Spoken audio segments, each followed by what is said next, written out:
So just a further question in terms of the travel bubble, has there been any indication from Australia and New Zealand about Fiji being included in that? Well, as you know that the statement has been made by the Australians. As you know, we've also received correspondence from the Australian government. We have written to them. I'd like to thank the Australian Minister of Foreign Affairs for their response. And it's work in motion. They obviously have their own issues to deal with. They obviously want to be able to open the Trans-Tasman bubble first, and then. But we are keeping very close contact with them.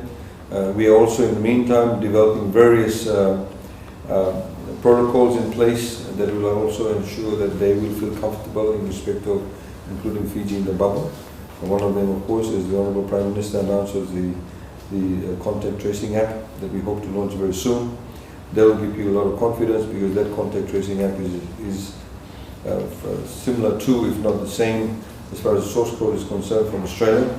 It's also, of course, used in Singapore.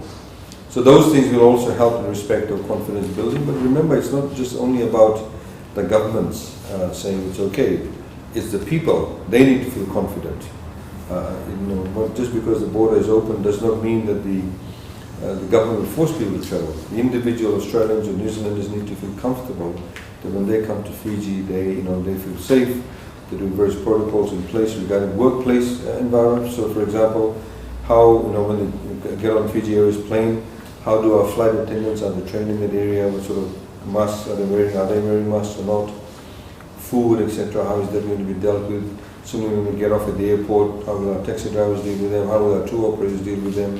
When they go into a restaurant, what sort of protocols are in place so they feel actually secure and safe, so then they can come to Fiji.